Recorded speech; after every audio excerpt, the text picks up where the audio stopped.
Bonjour à tous. Alors, je regardais si je pouvais pivoter facilement le téléphone et ça a l'air d'être le cas. Alors, bienvenue pour ce petit direct. On va faire un petit instant de lecture et je vais tourner la vidéo pour que vous puissiez voir de qui je veux parler. C'est joli ces petits flocons plumes qui tombent. J'espère que vous allez bien. On entre tout doucement presque dans l'hiver. Bon, peu importe, ces vidéos se veulent intemporelles, je vais y arriver. Alors, je vais retourner la vidéo. Comme ça, vous allez voir de qui je veux vous parler. Alors, toujours mon joli tapis, mon tapis volant. Je vais m'envoler avec un de ces 4 matins. Alors, aujourd'hui, et j'en ferai plusieurs... On va faire un petit instant de lecture avec une très jolie et gentille jeune femme, Anne-Hélène Gramignano, que j'ai eu la chance de rencontrer en vrai. Alors, je vais vous montrer un petit peu. Ensuite, on va faire un petit peu sa bio, ou je le ferai à la fin. On va rentrer directement dans la lecture pour ceux qui aiment. Et elle m'a offert ces 3 livres pour mon anniversaire. Elle est vraiment adorable. Alors, très bêtement, j'en sais rien. Donc, voici l'Infini Espoir. Vous savez que je ne lis pas les livres dans l'ordre, sauf évidemment quand c'est un roman, sinon c'est trop compliqué. L'Infini Bonheur, c'est le numéro 3, vous voyez, c'est pratique. Et l'Infini Amour, qu'est-ce qu'elle va nous... Ah, alors là, ça, c'est les petits mots qu'elle m'a fait envoyer. Elle vit très très loin, de l'autre côté de la planète, dans un joli endroit où il y a du soleil. Et voilà. Voilà.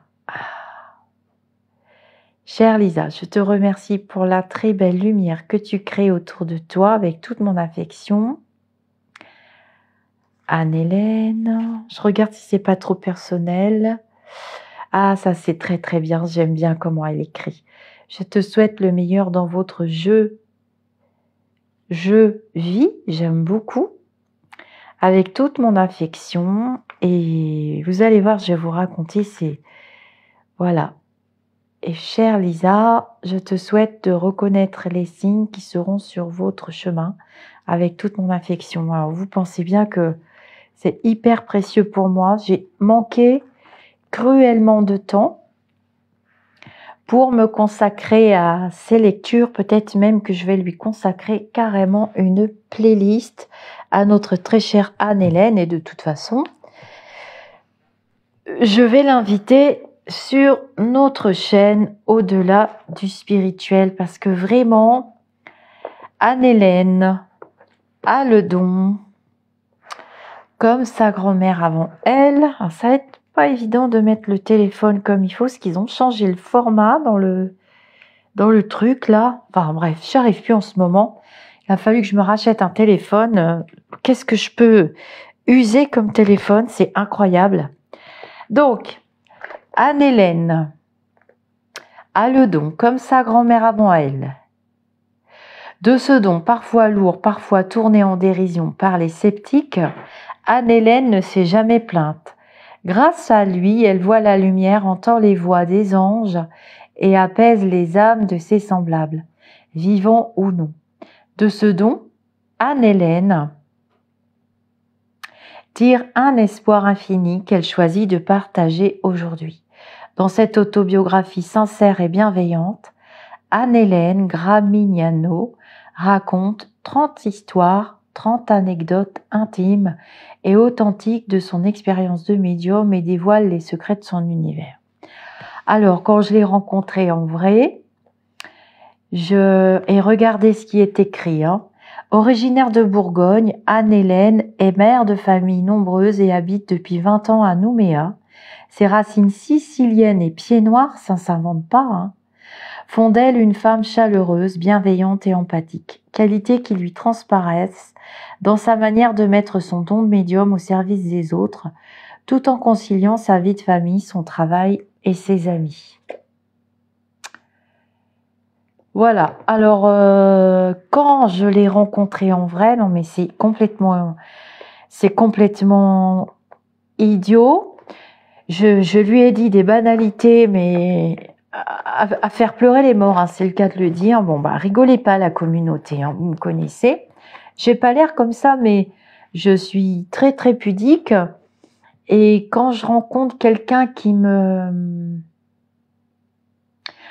m'impressionne. Bon, déjà, je lui ai dit que, bon, j'ai lu ses livres très très vite, hein, je les ai lus à une vitesse pas possible. C'est une lecture très agréable et très douce, comme elle d'ailleurs. Et je lui ai dit qu'en fait, je me reconnaissais complètement dans les lectures puisque j'ai à peu près la même vie.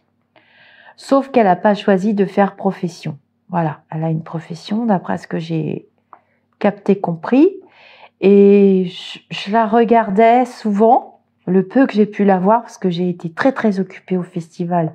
Et on a été tous très occupés, il y avait beaucoup de monde et beaucoup d'énergie. Et ben, comme une imbécile, je savais pas quoi lui dire. Non mais c'est bête, hein. Vous savez, je fais des interviews et tout, mais quand je suis en face des personnes, c'est pas pareil. Je me suis sentie toute petite. Elle est très très gentille, hein. Je me suis sentie toute petite. Je me suis sentie comme une enfant. Je peux pas expliquer. Enfin voilà. Allez, on va faire la lecture. Installez-vous confortablement. Alors regardez ce que j'utilise. Mon joli marque-page en cuir, offert par Nounours Brun et par notre très chère maroquinière d'art Estrelle Art. C'est beau, hein?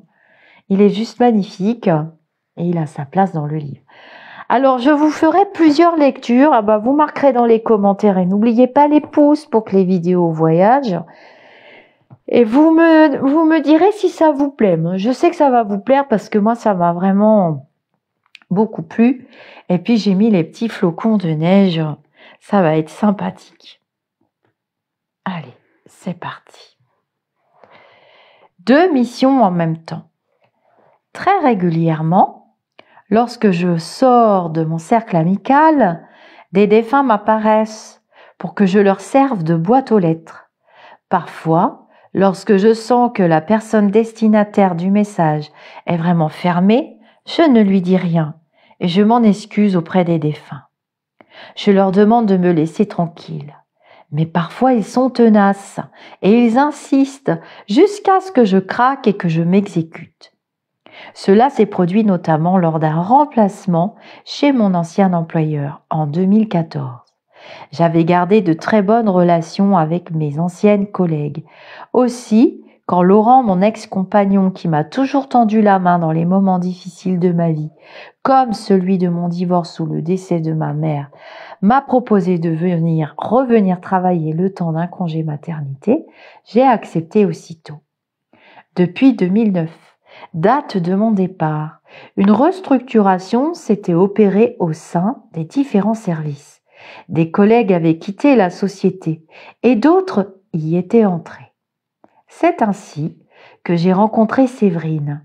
C'était une femme d'une 40aine d'années, très positive et malgré la charge de travail, toujours souriante, un vrai rayon de soleil. Nous nous sommes tout de suite très bien entendus. Dans le cadre de ses fonctions, elle était régulièrement amenée à passer devant le bureau que j'occupais et elle n'hésitait pas à s'arrêter de temps en temps pour me glisser un petit mot gentil. Quelques semaines ont passé avant que je ne finisse par remarquer qu'après ces passages, j'étais stressée et j'avais la gorge nouée.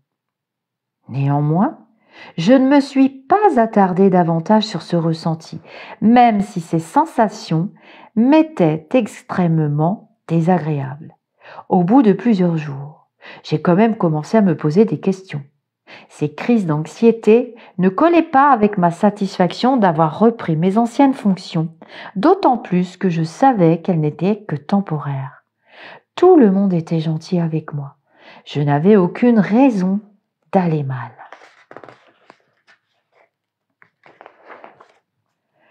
Toute une semaine passa encore, mais le vendredi matin, je n'allais vraiment pas bien. J'ai arrêté de travailler sur l'un de mes dossiers et je me suis concentrée. J'ai appelé à l'aide mes gentils anges du ciel et de la terre. Je leur ai demandé de m'aider à comprendre ce qui se passait. C'est alors que l'ombre d'un homme est apparue dans mon bureau. « Enfin, vous me voyez, il était temps. Cela fait plusieurs jours que je campe devant votre bureau sans que vous ne me remarquiez. » Mes crises d'angoisse, c'était vous ? Évidemment, qui d'autre ? Je suis le papa de Séverine. J'ai un message très important à lui transmettre. Peut-être, mais je ne la connais pas beaucoup. Je ne sais pas si elle est réceptive.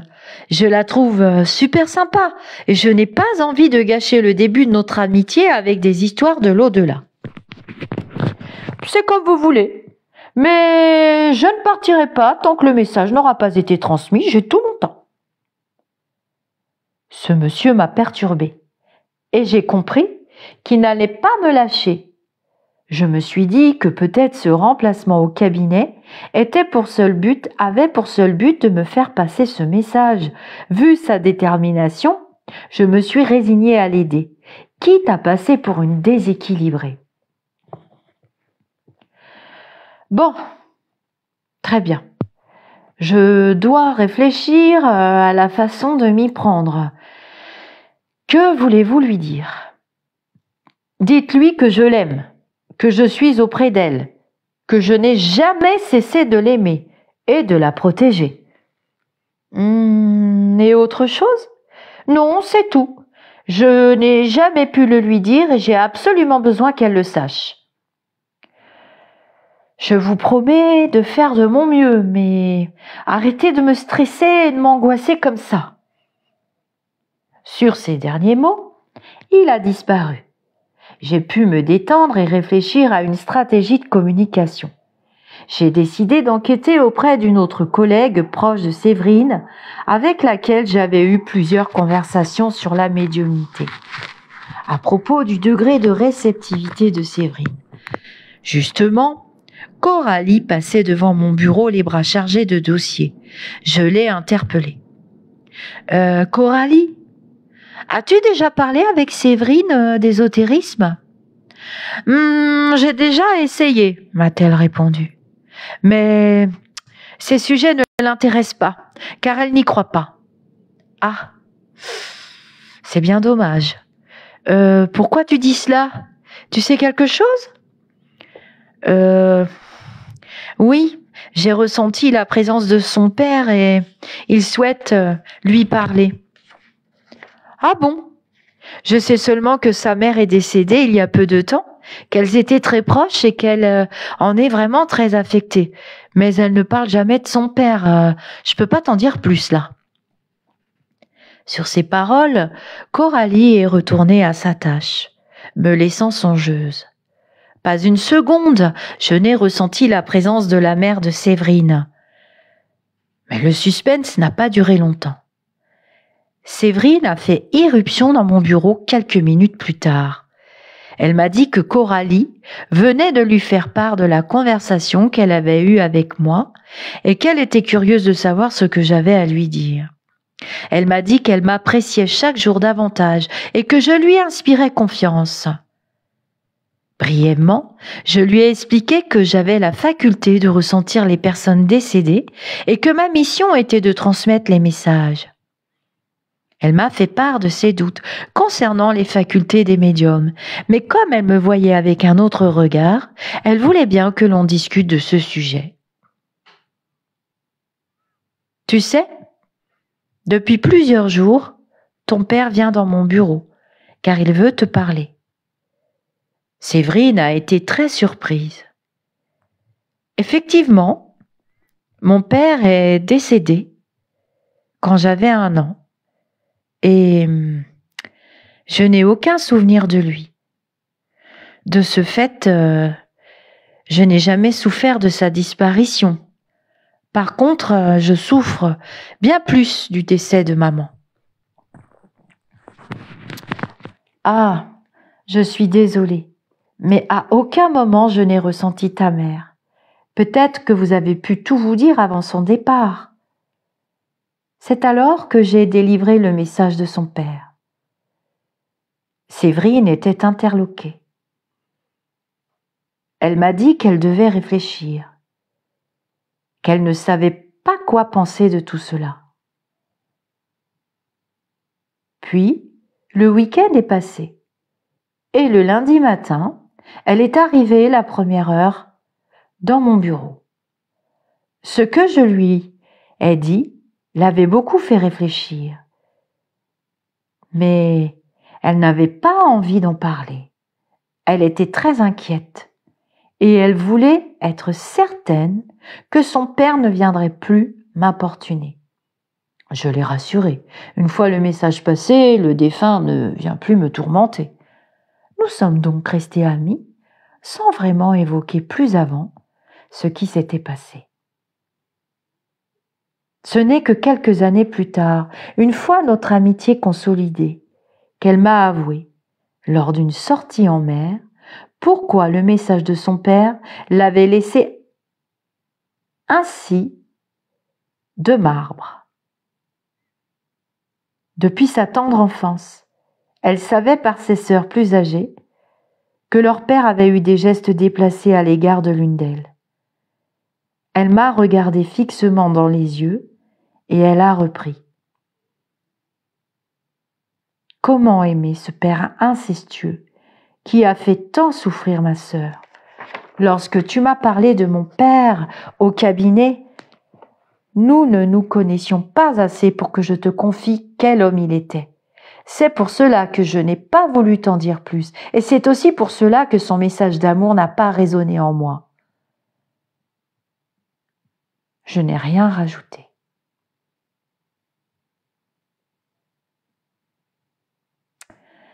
Alors voilà pour cette très jolie histoire qui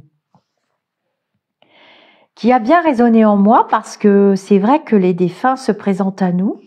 Ils veulent nous faire passer des messages, on l'a vu dans le groupe, pour le petit jeune homme, le petit Vincent, qui savait que sa maman était là. D'ailleurs, il s'était pas trompé. Mais vous voyez que dans cette histoire, les défunts ne nous disent pas tout. Et si je puis m'exprimer ainsi, ils nous envoient au casse-pipe, quelquefois, nous les médiums. Et c'est peut-être pour ça qu'Anne-Hélène avait ce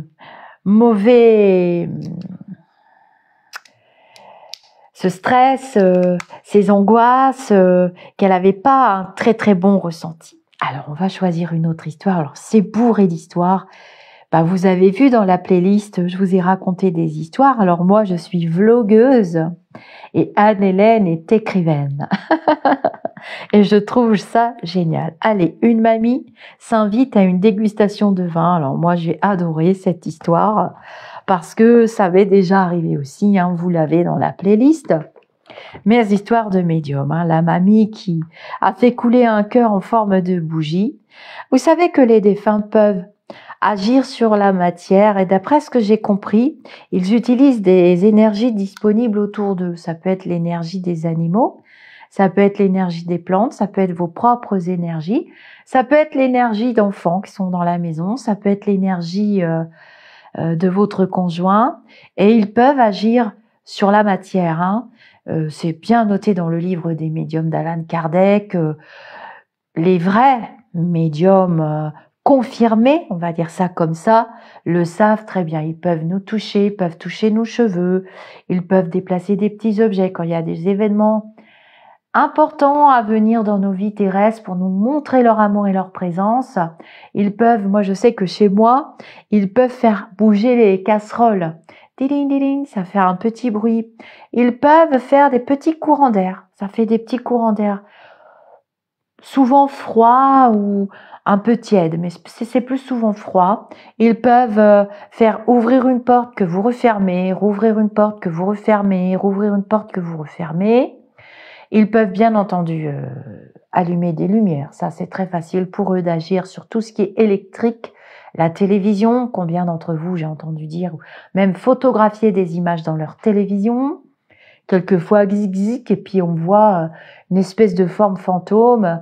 Tout n'est pas explicable sur le plan terrestre. D'ailleurs, Anne-Hélène n'a pas la prétention d'expliquer. Elle partage ses histoires, elle partage ses canalisations, elle partage son savoir infini.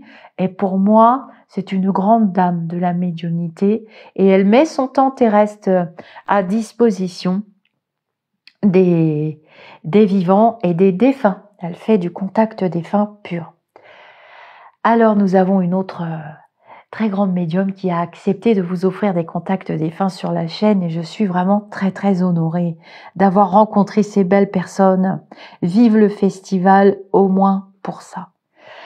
Alors, on va continuer avec une autre histoire. Une mamie s'invite à une dégustation de vin.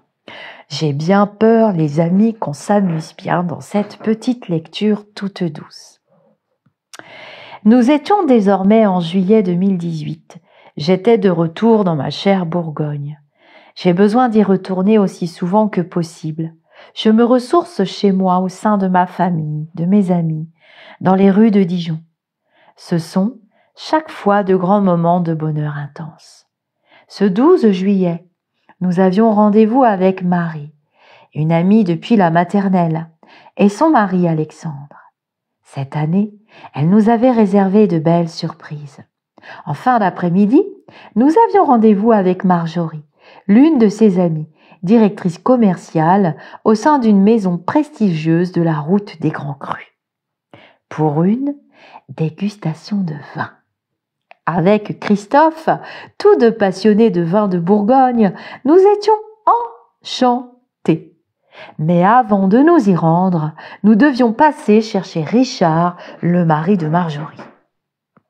Dès notre arrivée, nous avons été accueillis par une femme d'une quarantaine d'années, très élégante, dynamique, souriante, chaleureuse, Marjorie. Elle dégageait beaucoup de positivité et de lumière. Et j'ai compris aussitôt pour quelle raison Marie l'avait choisie comme amie. J'ai ressenti que l'on allait passer un merveilleux moment. Direction le salon VIP en passant par les caves. J'aime ce genre d'endroit. Le vin raconte l'histoire de famille. Nous voyageons à travers le temps. Chaque vigneron a ses méthodes et sa stratégie pour travailler son vin. Bien souvent, les domaines sont transmis de génération en génération. C'est passionnant, magique. Le salon VIP nous attendait. Il s'agissait d'un petit salon très lumineux et très chaleureux au-dessus des caves. De magnifiques verres étaient disposés sur des tables. Au mur était accrochée une carte où apparaissaient en couleur les parcelles des vins que nous allions déguster. Nous étions tous détendus, nous plaisantions, nous étions heureux et j'étais remplie de gratitude pour ce moment magique que nous vivions et partagions. J'ai été sortie de ma rêverie par l'apparition de l'ombre d'une petite dame à côté de Marjorie. Il s'agissait de sa grand-mère. Elle était très discrète et elle ne m'a rien demandé. Elle était heureuse de regarder sa petite fille travailler, expliquer et décrire si bien l'histoire des vins qu'elle représentait. Je me suis tournée alors vers Marie. Je lui ai demandé ce que son amie savait de moi. Rien de particulier. Nous sommes amis d'enfance et vous vivez en Nouvelle-Calédonie. Je me suis dit que ça n'allait pas me faciliter la tâche si cette petite dame voulait faire passer un message à sa petite fille.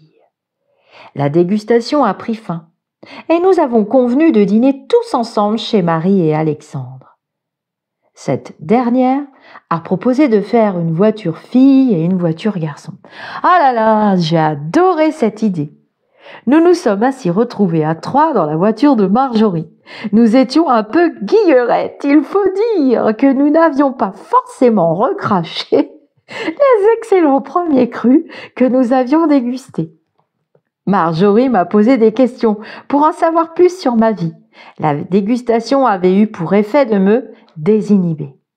De but en blanc, je lui ai expliqué que j'étais occupée à l'écriture d'un livre sur la médiumnité, que je ressentais les personnes décédées et que nous étions tous en train de vivre une partie de je-vis.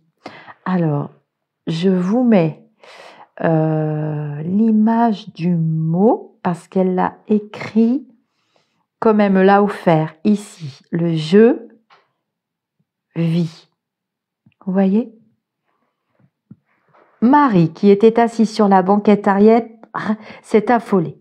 Elle m'a demandé d'être moins directe pour ne pas effrayer Marjorie, qui n'était pas forcément réceptive. C'est vrai que j'oublie très souvent ce genre de détails. Quand je suis lancée, je parle comme si tout le monde avait les mêmes idées ou références que moi. Marjorie a semblé très intéressée parce que je lui racontais et elle a fait 2 fois le tour du pâté de maison pour ne pas arriver trop vite chez Marie. Nous en avons ri toutes les 3. Lorsque nous sommes arrivés, nos maris étaient déjà dans le jardin en train de servir l'apéritif. Je ne suis pas certaine qu'ils aient remarqué notre retard. Dans la cuisine, j'ai pris mon amie à part pour la prévenir que j'avais vu la grand-mère de Marjorie lors de la dégustation et que j'ignorais s'il était opportun de lui en toucher 2 mots. Marie ne savait pas trop. Elle m'a répondu d'attendre de voir comment se passait la soirée.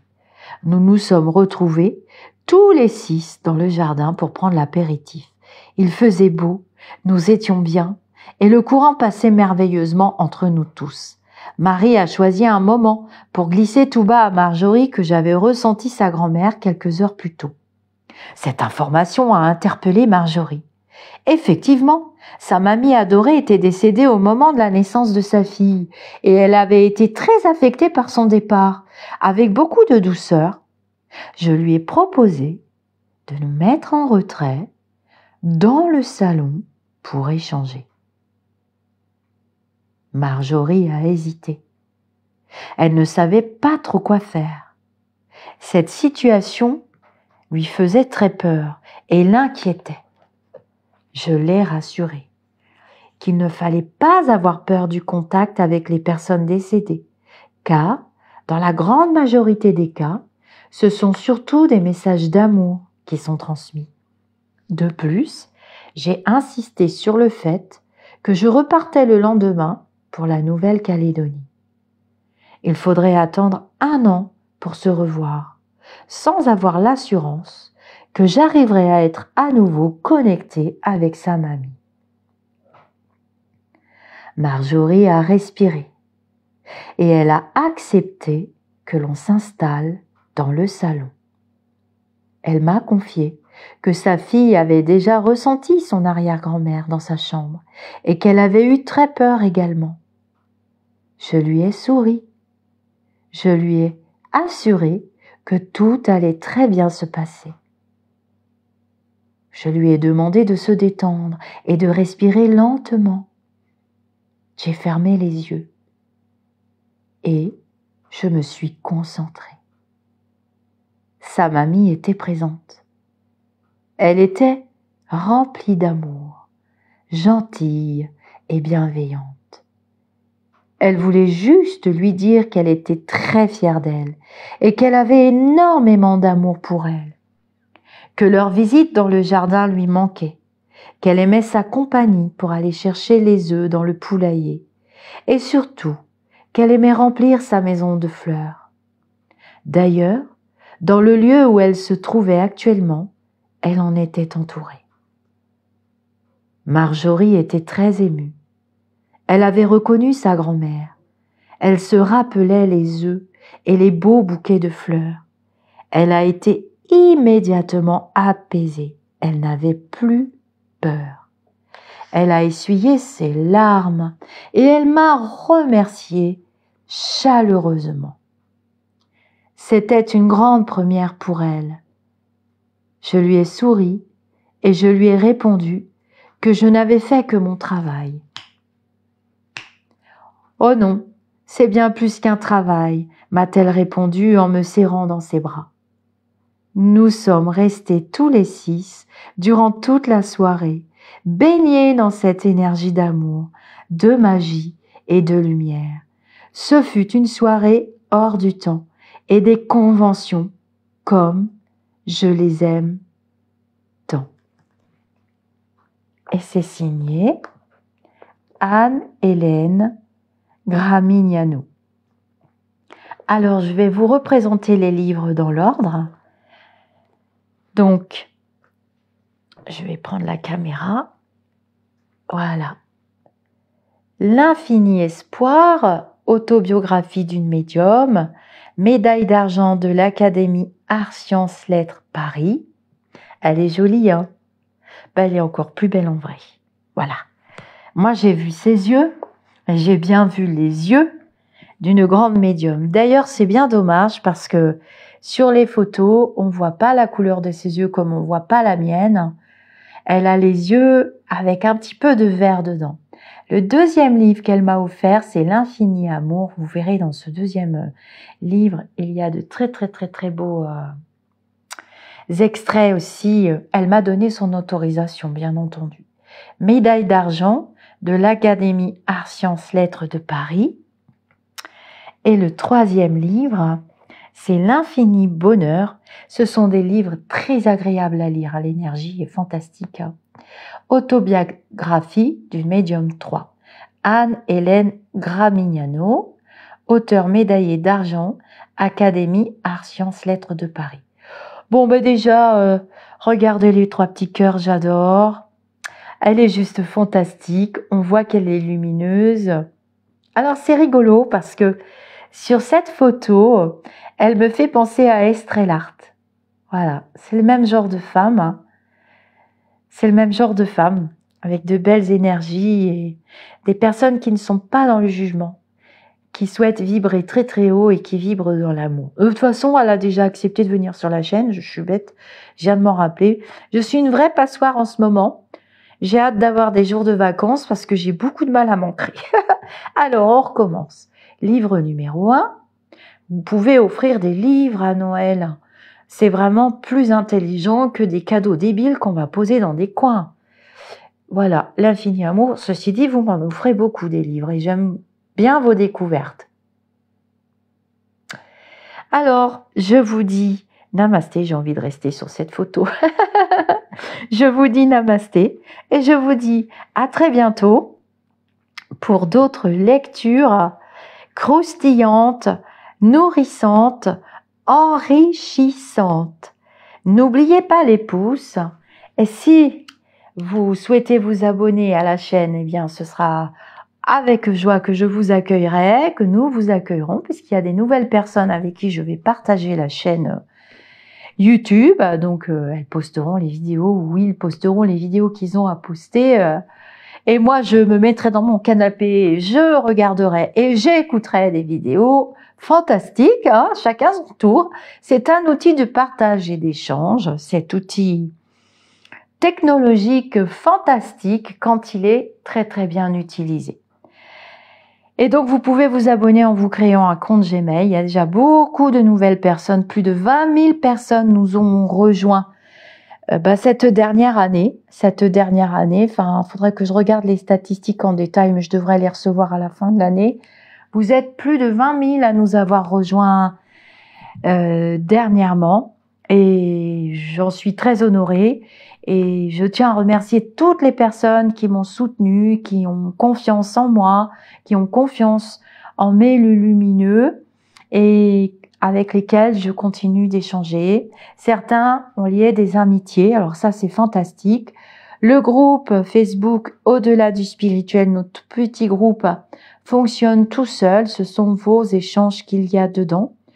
Je fais quelques petits sauts de puce régulièrement, mais sincèrement, ce sont vos échanges et il y a de très beaux moteurs de conversation dans ce groupe. Je ne vais pas les citer tous parce qu'ils sont de plus en plus nombreux et c'est vraiment fantastique quand je me lève le matin, que j'ouvre ce téléphone, enfin j'ai 3 téléphones, que j'ouvre l'un de mes 3 téléphones et que je vous vois. Vous êtes vraiment mes petites étoiles, vous êtes mon rayon de soleil. Vous êtes juste fantastique. Alors, je termine sur le proverbe « Seul, on avance, à plusieurs, on va plus loin ». Et un grand merci à Anne-Hélène Gramignano de m'avoir autorisé à publier des extraits et de m'avoir offert ces 3 livres dédicacés. Namasté et merci beaucoup.